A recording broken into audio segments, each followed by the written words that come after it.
Halo Stockbit, selamat malam.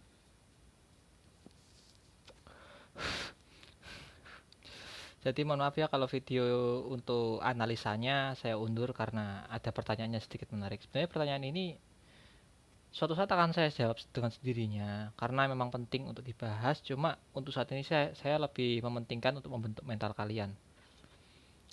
Gimana caranya pegang saham untuk jangka panjang gitu loh.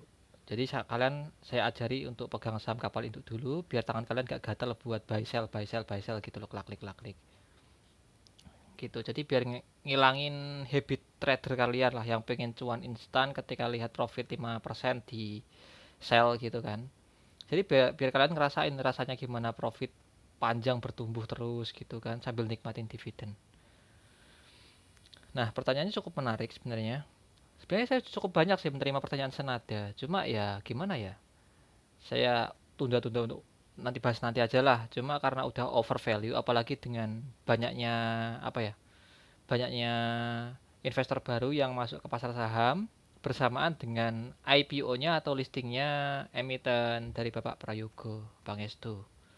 Salah satu, bukan salah satu sih, dia itu pemilik dari Barito Pacific, Barito Indonesia.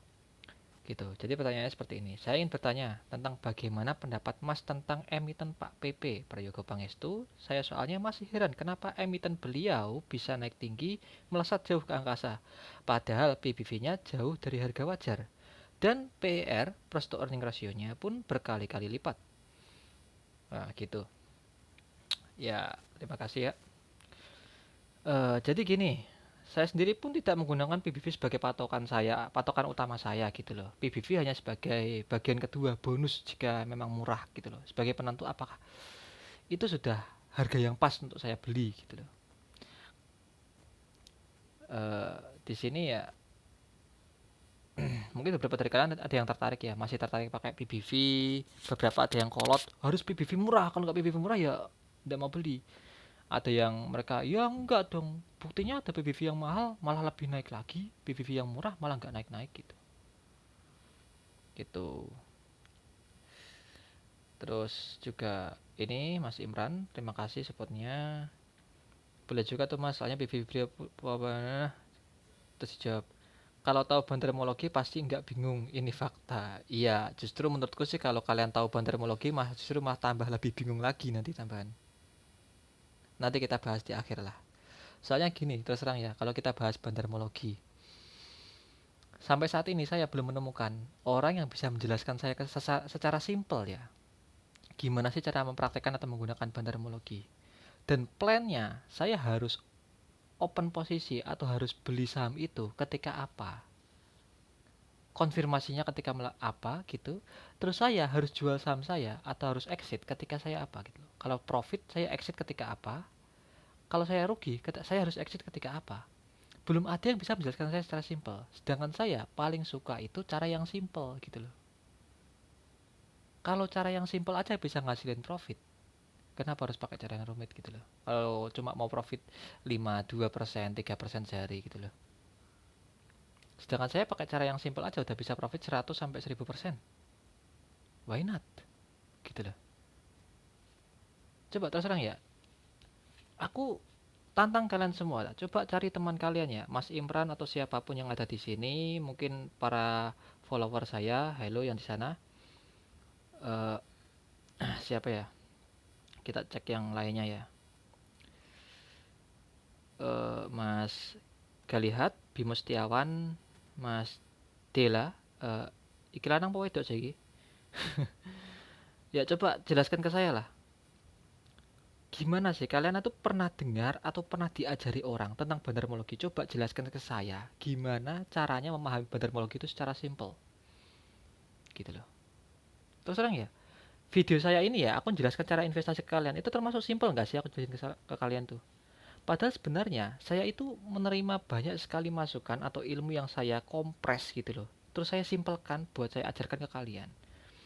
Makanya jangan heran bahasa saya itu gak ada bahasa yang beribet kayak discounted cash flow, discounted money cash flow, GCG, gross to gross value, dan ini segala macam. Aku nggak pernah jelasin cara itu, nggak pernah. Karena apa? Aku ingin kalian memahami saham itu sebagai sesuatu yang simple gitu loh, mudah dipahami. Dan ketika kalian udah mulai paham, udah bisa tahu cara mainnya, sesuatu yang rumit itu nanti pasti kalian bisa cari sendiri kok, bisa mecahkan, gitu loh. Coba aku tes ke kalian.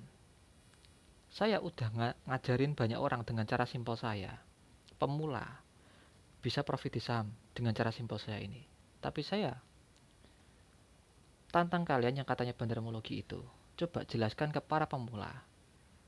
5 menit saja dia harus paham bagaimana caranya dia entry posisi pasangnya di mana, kayak gimana caranya, exitnya di mana, tanpa membuat dia bosan atau bingung. Coba aku jelaskan kalian cara investasi saham pakai metode saya ya. Aku nggak butuh 5 menit loh. Kalian udah paham. Oh, gitu Mas ya. Iya, karena yang saya ajarkan adalah beli saham yang pasti naik, hindari saham yang pasti turun. Hindari saham yang beresiko, beli saham yang jelas-jelas saja. Kalian bisa pilih dividend investing atau growth. Udah, itu sesimpel itu aja. Saham yang pasti bertumbuh, labanya naik, pasti harga mengikuti laba. Selesai. Coba. Terus exitnya gimana? Exit ketika perusahaan nggak bisa bertumbuh lagi. Masuk ketika apa? Masuk ketika perusahaan koreksi atau ketika murah. Kalian bisa terus koleksi. Atau pakai DCA, atau pakai lamsam di harga yang lebih murah. Bisa. Silahkan. Sesimpel itu saya jelaskannya. Nggak ada 1 menit tuh tadi. Aku ngomong. Gitu. Oke, kita balik lagi ya, malah kemana-mana topiknya. Cuma tadi garis bawahi lah. Siapapun kalian, silahkan komen dimanapun. Coba jelaskan ke saya. Atau chat saya, inbox saya, silahkan. Di Stockbit atau di Instagram, di Messenger. Atau yang punya Telegram saya, silahkan. Ajari saya gimana caranya pasang posisi di bandarmologi versi kalian. Pemenangnya saya kasih apa ya? Gelas cantik lah. Oke, PBV. Kita bahas PBV aja ya. PBV. Sebenarnya dia minta itu 2 sekaligus, yaitu PBV sama PER. Cuma PER ini nanti aja lah. Soalnya PBV aja ini penjabarannya nanti panjang sekali. Gitu loh. Jadi PBV itu apa sih? PBV itu price to book value. Gitu loh. Nah, rumusnya ini sebenarnya cukup rumit lah. Ya nggak rumit-rumit banget sih. Jadi dia itu equity. Jadi ada PBVS dulu lah, PBVS. Book value per share. BVPS bukan BVVS. BVPS. Book value per share. Jadi harga per lembar saham. Rumusnya gimana Mas buat BVPS? BVPS itu sebenarnya yang pas buat ngukur harga wajar itu BVPS loh. Bukan PBV. Kalau PBV itu rasionya. Jadi gini, saya contohkan di RTI ya. Di RTI. Nah, di sini kan ada 2 kan. Ada BVPS, ada PBV. Nah, PBV ini rasio buat ngukur seberapa murah itu saham. Nah, sedangkan PBVS itu harga di mana dia harga normal atau wajarnya. Gitu. Paham? Oke. Jadi BVPS ini rumusnya apa Mas? Rumusnya itu equity dibagi saham beredar. Gitu. Maksudnya equity itu apa Mas? Equity itu adalah aset perusahaan yang sudah dikurangi hutang. Equity. Lalu dibagi dengan jumlah saham beredar. Gitu. Nah, total saham beredar ini itu saham beredar BCA itu ada 123 miliar lembar saham. Nah, tadi itu equity tadi yang sebesar 235 triliun tadi ini dibagi 123 miliar lembar saham. Jadi per 1 lembar saham yang kalian beli itu harga wajarnya berapa? Nilai aslinya berapa sebenarnya gitu loh. Oh, nilai aslinya 1.900 Mas gitu. Lah berarti kalian rela merogoh kocek 9.000 untuk membeli aset yang harganya sebenarnya 1.900. Berarti mahal Mas ya. Mahal. BCA barang premium. Gitu loh. Lah, untuk ngukur berapa mahalnya ini ada rasio namanya PBV, price to book value. 4,7 kali. Berarti harganya dari harga wajar itu 4 kali lebih mahal. Gitu, Pak. Paham? Lah PVV sendiri rumusnya apa? Rumus dari PVV sendiri, saya baca contekan aja biar gak bingung. Harga saham saat ini dibagi nilai buku per lembar saham. Berarti nilai harga saham saat ini, berarti BCA ya. Eh, ini gimana sih? Nah, nilai lembar saham saat ini dibagi harga wajarnya. Berarti 9.000 dibagi 1.900, ketemulah rasionya. Gitu, Pak. Jadi ini sebenarnya cuma alat buat ngukur kita ini butuh duit berapa banyak sih, ngerogoh kocek berapa banyak sih buat untuk beli saham ini di harga wajarnya sebenarnya berapa sih gitu loh. Seberapa mahal sih harga saham ini gitu loh. Jadi ini bukan nilai patokan utama apakah harga saham ini bakal naik apa enggak, tapi harga asli, harga realnya dari barang tersebut di pasar. Lah, berarti BCA mahal betul, Mas? Ya jelas mahal. Barang premium. Banyak yang suka, banyak yang beli, banyak yang nggak rela jual sahamnya karena ngerasa ini barang bagus, saya nggak mau jual gitu loh. Kalau bisa saya pegang seumur hidup barang bagus, karena barang bagus minatnya banyak ya jelas mahal. Kayak beras, beras itu barang yang semuanya butuh, semuanya beli, pasti harganya terus meningkat gitu. Pertanyaannya adalah apakah BVPS-nya terus naik gitu loh. Kalau BVPS-nya itu terus turun, dengan kata lain asetnya terus turun, ekuitasnya terus turun. Kalau ekuitasnya terus turun, bisa jadi asetnya gak berkembang, utangnya tambah banyak. Gitu loh. Atau utangnya tetap, tapi asetnya tambah berkurang. Gitu loh. Karena rumusnya harga wajar kan ekuitas, yaitu aset perusahaan yang udah dikurangi hutang. Ini ekuitas, yang kuning inilah. Kuning-kuning apa? Aku mau bilang kuning tai, gak enak. Ya kuningan. Nah, ini untuk mengukur bahwa perusahaan ini punya cadangan kas berapa sih gitu loh kalau udah dikurangi hutang. Aset bersih berapa sih gitu loh. Nah, itu dia dibagi per lembar saham. Jadi saham Anda, kertas saham itu, Pak, itu nilainya berapa aset yang udah kamu beli gitu loh. Kamu punya asetnya BCA berapa persen. Lah aset itu berapa banyak yang udah kamu beli dengan merogoh kocek 9.000 ini. Itu PBV. Jadi PBV itu penentu apa, Mas? Itu penentu sebenarnya, cuma penentu bahwa kamu itu merogoh kocek seberapa banyak buat membeli aset yang segitu gitu loh. Sepadan nggak uang yang udah kamu keluarkan untuk membeli aset segitu? Itu aja sebenarnya. Buat nentuin patokan murah atau mahalnya aset yang kita beli aja, bukan menentukan mau naik atau enggak. Gitu loh. Nah, tapi ada yang bilang kalau harganya murah pasti bakal naik, Mas. Bukan pasti bakal naik, tapi pasti balik ke harga wajarnya. Pertanyaannya, dia balik ke harga wajarnya, ada pemicunya enggak? Itu loh. Ada pemicunya enggak buat dia balik ke harga wajar? Gitu loh. Ayo, mulai mikirkan kalian kan. Contoh kayak gini. Kita balik lagi ke saham, kalau WSKT murah nggak ya? PTPP. PTPP ini murah, perusahaan konstruksi. Nah, lihat, dia labanya aja terus turun. Gitu loh. Ekuitasnya terus berkurang, utangnya terus naik. Gitu loh.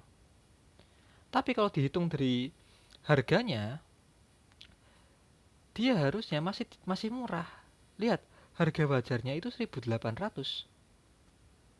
Sedangkan harga di pasar itu 500. Berarti kalian dengan merogoh kocek 500 rupiah bisa beli satu lembar saham dengan aset senilai 1.800. Murah kan? Pertanyaannya, orang tertarik gak sih beli aset yang lebih murah tapi gak bisa ngasilin duit gitu loh. Labanya terus berkurang, asetnya terus berkurang. Oke, saya contoh gini. Ada filosofi yang bilang kayak gini, Pak. Behind the stocks is the company. Behind the company is the management and the people. You must know what's doing. Gitu loh. Di balik sebuah saham ada perusahaan. Di balik perusahaan ada orang-orang dari manajemen. Kamu harus tahu apa yang mereka lakukan. Gitu loh. Mereka bisa kerja nggak sih gitu loh. bisa bikin kamu kaya gak sih? Bisa nambah aset kamu gak sih dari perusahaan yang asetnya kamu beli? Nah, kenapa kok ini penting? Karena jika laba terus bertumbuh, laba bersih, itu akan balik ke cadangan ekuitas atau cadangan aset. Kalau laba bersih semakin banyak, asetnya akan semakin bertumbuh. Gitu loh. Kalau aset semakin bertumbuh, satu lembar saham ini yang kamu beli, Pak, nilainya juga akan ikut bertumbuh. Gitu.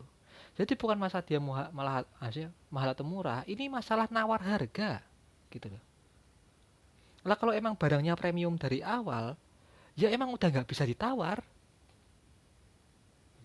Ibaratnya gini, kamu nawar barang yang premium, barang yang baru keluar dari apa ya, dari eh, pabriknya. Contohnya iPhone. iPhone keluaran terbaru, kan barang premium. Kamu tawar. Ya dikamplongi Pak karo counter ya Pak. Tapi ibaratnya kalau barangnya udah second, HP second, itu bisa kamu tawar karena apa? Yang jual butuh duit. Dia nggak butuh HP, dia butuh duit. Jadi berarti gini, satu HP second ini harusnya dihargai dengan 1 juta. Tapi karena orangnya butuh duit, ya apa mas? Gak, saya jual 800 gitu loh. Oke lah saya beli. Berarti kamu pak cukup merogoh kocek 800.000, cukup merogoh uang 800.000 buat beli barang yang sebenarnya harganya 1.000 gitu loh. Pertanyaannya, apakah HP secondmu itu tadi yang harganya 800 bisa kembali ke harga wajarnya 1.000? Ayo. Pertanyaannya satu, ada nggak orang yang mau beli itu di harga 1.000? Ya nggak ada orang barang second kok. Nggak ada barang second. Dan nggak ada yang butuh juga. Karena orang udah punya HP sendiri-sendiri. HP-nya lebih bagus lagi dari HP itu. Gitu. Kita kasih contoh lagi yang lebih menarik. Kalau di balik saham ada perusahaan, di balik sertifikat tanah itu ada tanahnya. Gitu loh. Di balik lembar sertifikat tanah itu ada tanahnya. Gitu loh. Dan kamu harus tahu tanah yang kamu beli, sertifikat tanah yang kamu balik namanya itu kualitasnya seperti apa, tanahnya kelas apa, banjir atau enggak di sana, dekat fasilitas atau enggak, ada proyek apa di dekat sana, kamu harus tahu. Rokokku mati.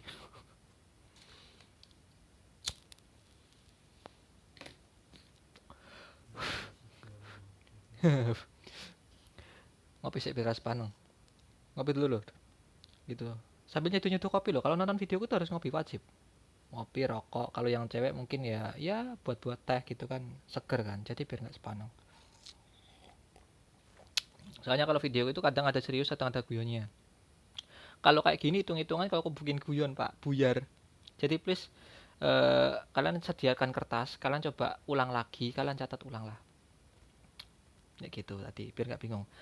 Nah, ibaratnya gini, ada orang saudagar kaya, dia tuan tanah lah, dia butuh duit, nggak butuh tanah. Soalnya tanah nggak bisa dimakan, kecuali kalau kamu limbat atau kamu debus lah, reok. Nah, tanah ini yang harusnya per hektar harganya itu 1 M. Gitu loh. Dia butuh duit, dia jual ke kamu dengan harga 500 juta. Gitu loh. Kamu bilang, "Oh, murah tanah nih." Murah. Ya sudah. Kamu beli, cek transaksi balik nama selesai. Ini tanahmu sekarang. Dengan harga 500 juta. Gitu. Lah, sekarang kamu punya tanah dengan harga 500 juta padahal harga realnya di pasar 1 M. Ya karena orangnya butuh duit aja. Dia jual ke kamu dengan harga 500 juta. Dan kamu tahu, ini tanah kelasnya bagus. Garis bawah ya, kelasnya bagus. Kelasnya bagus. 2, dia dekat dengan fasilitas.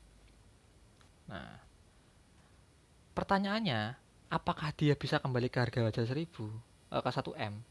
Bisa. Tergantung ada nggak orang yang mau berani nawar dengan harga yang lebih mahal lagi di atas harga itu gitu loh. Karena harga realnya itu 1 M. Nah, kapan itu akan terjadi, Pak? Ini yang paling penting. Ini yang lebih penting daripada PBB itu sendiri. Apa itu? Katalis. Katalis itu apa, Mas? Katalis, Mas. Katalis itu apa namanya? Aku mau ngecok gak keluar anjir, udah ngantuk aku. Katalis itu maksudnya pemicu. Pemicu untuk harga yang harusnya murah tadi kembali ke harga wajarnya. Gitu loh. Ada dua pemicu ini, yaitu sentimen dan dua momentum. Kita contohkan ya, pertama sentimen. Sentimen itu kayak gimana? Nah, tadi kembali lagi ke cerita tadi. Kamu itu udah beli tanah di harga 500.000, padahal harga wajarnya 1 juta. Tiba-tiba ada orang bilang kayak gini, tanah itu harusnya tanah bagus, tanah kelas A itu. Gitu loh. Kenapa nggak beli? Besok lo kembali ke harga awalnya lagi. Besok lo naik, tanah bakal naik gitu loh. Banyak orang bakal pindah ke sini, tanah bakal makin mahal, makin borong. Orang-orang pada berbondong-bondong beli tanah karena ada berita bahwa orang akan migrasi ke sana, banyak orang akan beli tanah. Gitu. Itu namanya sentimen. Karena apa? Ada berita, ada dorongan dari mulut ke mulut atau dari apa ya? Kayak ledakan psikologi orang yang mengatakan bahwa barang ini penting loh. Ada ledakan psikologi orang yang mendorong bahwa mengatakan barang ini penting loh. Dan mereka akhirnya berebut untuk mendapatkan barang tersebut dan rela untuk membayar dengan harga lebih mahal. Itu namanya sentimen. Pemicu sentimen apa mas? Bisa satu, karena emang barang itu dibutuhkan.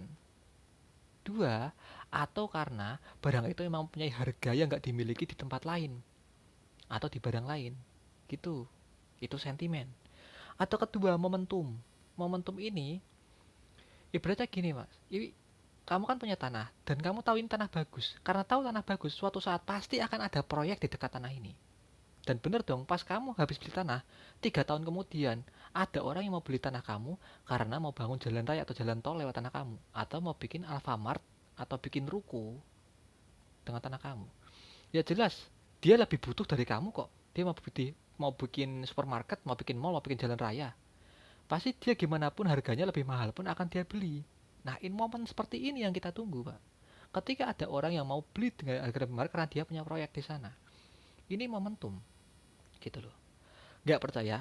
Coba Lokeng Hong pun setiap kali sahamnya naik pasti ada momentum di baliknya. Nggak gara-gara hanya karena sahamnya murah. Dia beli UNTR, United Tractor. Karena apa? Bukan hanya karena gara-gara murah. Karena saat itu energi batu bara itu lagi booming-boomingnya, lagi meledak-meledaknya. Apalagi waktu itu ketika Indonesia baru merdeka dari beberapa masalah, selesai dari beberapa masalah, entah krisis moneter dan lain-lain, orang mulai melirik bisnis di Indonesia, utamanya komoditasnya, dan akhirnya boominglah bisnis pertambangan. Itu sentimen yang membuat ada orang yang nekat membeli unit traktor di harga yang jauh lebih mahal lagi. Walaupun ya dari segi PBV-nya mungkin mendekati harga wajar yang jauh sekali gitu loh. Loh, tapi kok unit traktor pernah jatuh ke harga yang sangat jauh sekali dari harga wajar? Katanya harga wajarnya itu sekitar 100.000 sampai dijual 400. Balik lagi, ketika orang lagi butuh duit, mereka akan rela menjual barangnya karena mereka lebih butuh duit daripada barang itu. Gitu loh.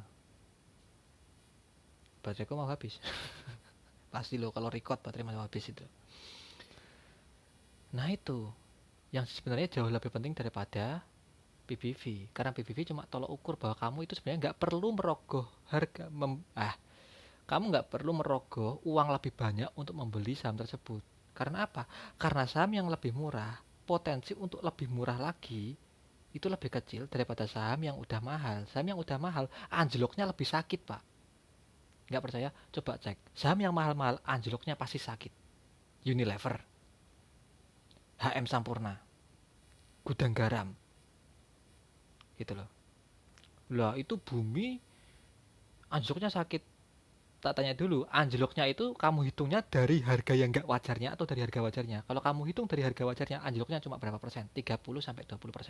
Nggak percaya? Hitung lagi. Apalagi mas ya, APEC itu dia anjloknya sakit mas.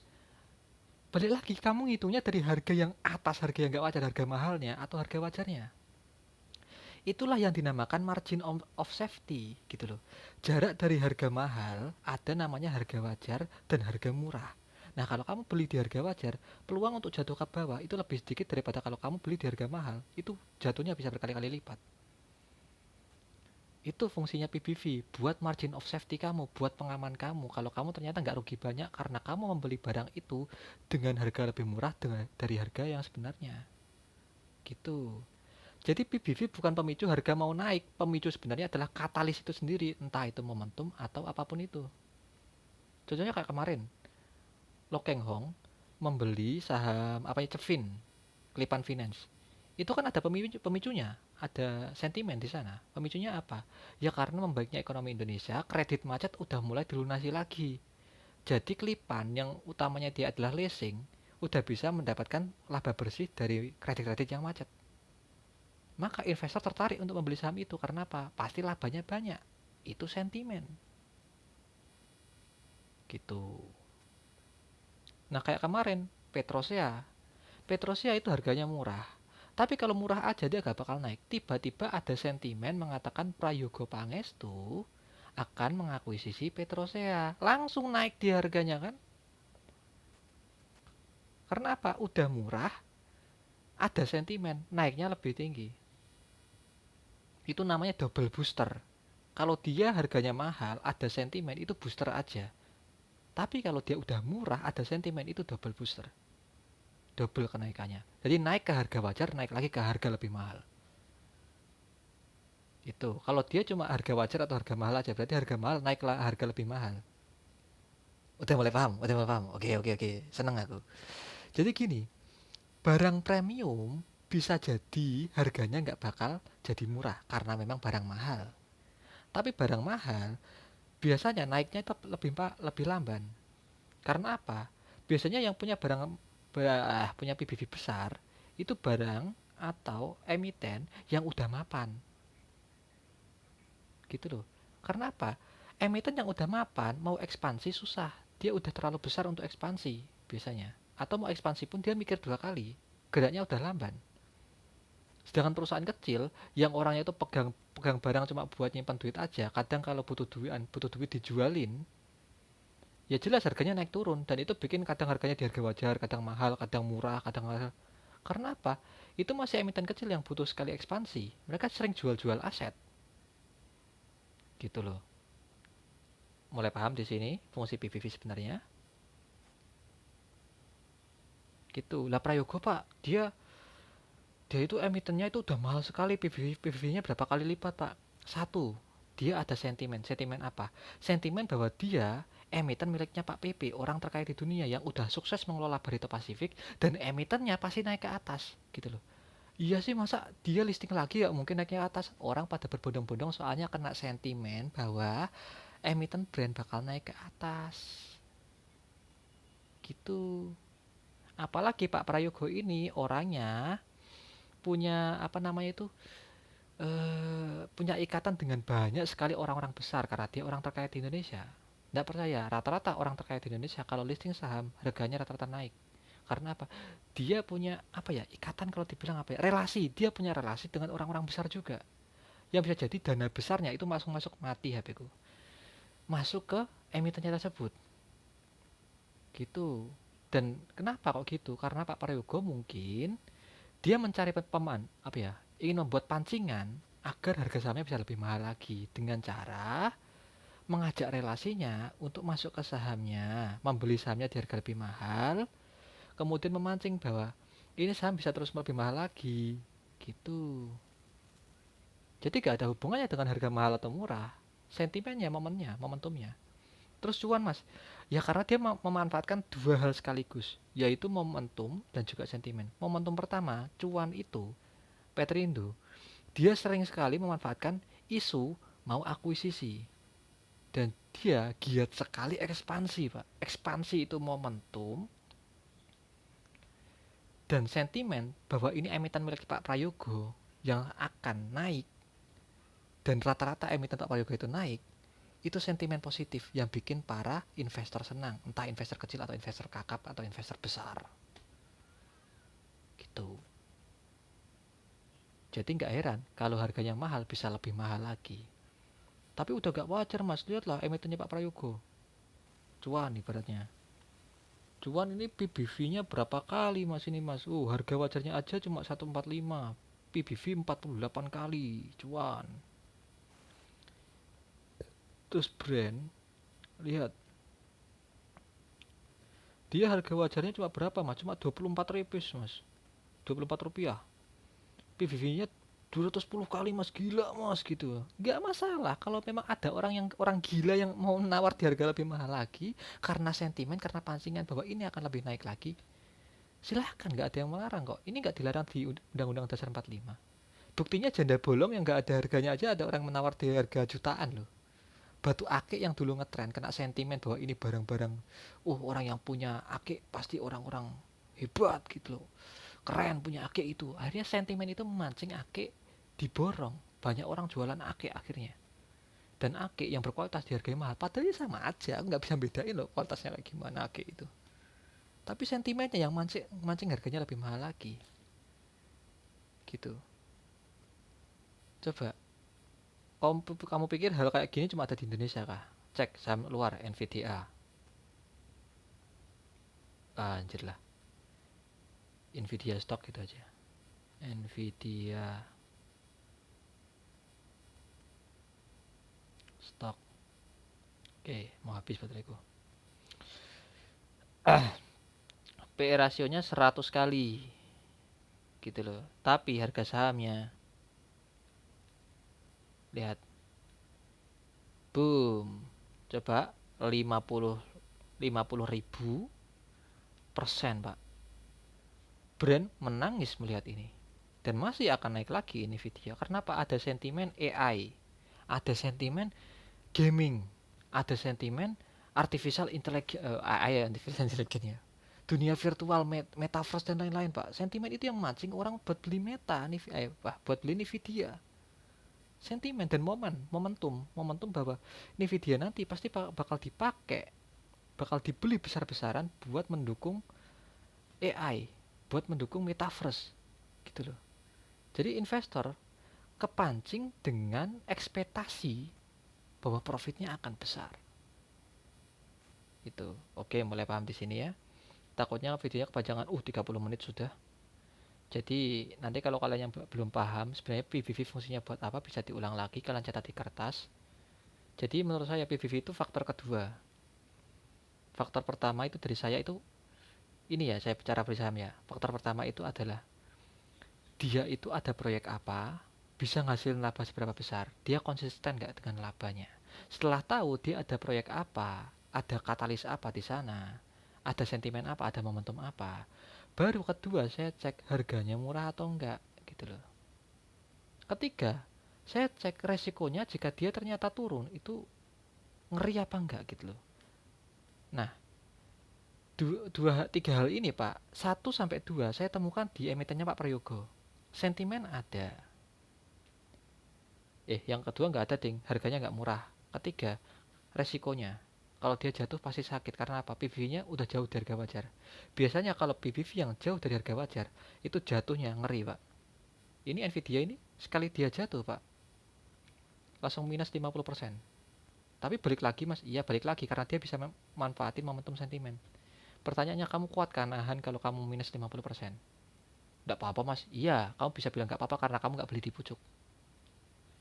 Besok saya akan contohkan gimana ngerinya kalau kamu beli sesuatu di harga yang sangat mahal sekali gitu loh. Kalau udah momentum itu habis, sentimennya habis, orang mulai sadar bahwa ya kayaknya udah selesai pestanya. Wow, kalau itu sih, kalau kamu telat menyadari, kamu akan berada di pucuk dan kamu telat keluar. Selesai sudah.